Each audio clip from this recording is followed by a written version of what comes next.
Football match हारिबा परे खेलाड़ी को कोच को विधा गोईठा सोशल मीडिया रे हेला वीडियो भाइराल। आसंतु जानिबा एहार सर्विसेस खबर विषय। प्रत्येक क्रीड़ाविद तांको खेल सबुठारु गुरुत्वपूर्ण।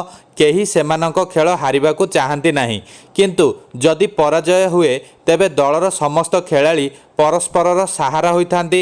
एपरि परिस्थिति रे जणे भल कोचकर अधिक आवश्यकता थाए, जेउ माने प्रथमे निज पिलामानंकू एक भल खेल शिखांती एवं तापरे जदि सेमाने विजयी न हुअंती तेबे सेमानंकू उत्साहित करिथांती।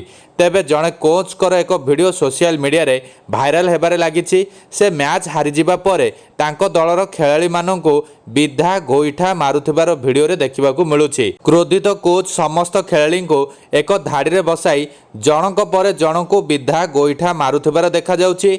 मिलिथिबा सूचना अनुसार वीडियो भाइराल हेबा परे कोच को बरखास्त करा जायछि। सोशल मीडिया रे भाइराल हेउथिबा वीडियो तमिलनाडुर एक विद्यालयर बोली कुहा जाउछि, जेउथिरे स्कूल पिला माने फुटबॉल मैच हारिछंती, जेउथिपई तांको कोच तांको उपरे अत्यधिक क्रोधित होई एभली करिसंती।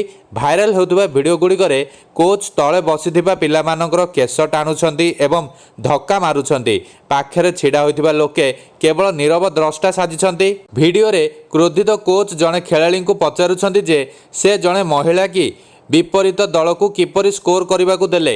एही वीडियो रे कोच क्रमागत भाव में पिलामानंको उपरे पार्टी करुथबा नजर आसिछंती।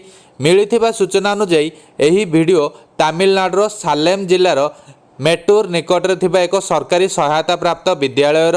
एही वीडियो भाइराल हेबा परे लोकमाने निज निजर प्रतिक्रिया देबा आरंभ करिसंती। कोच को पक्ष ग्रहण करी जणे यूजर लिखिचंती जे एहा पिलामानकर भूल उपरे प्रतिक्रिया देबार एक घरोई उपाय। भारतीय पिलामाने एभली कार्य सह अभ्यस्त। जणे कोच सर्वदा निज खेलाड़ी को सर्वश्रेष्ठ प्रदान करती। जेतेबेले तांकर दल मैच हारी जाए सेतेबेले से दुख अनुभव करती। एहाकू समालोचना करी अन्य जणे यूजर्स लिखिचंती जे एहा दुखदायक घटना। कोच एपरि करिबाकू किपरि साहस कले।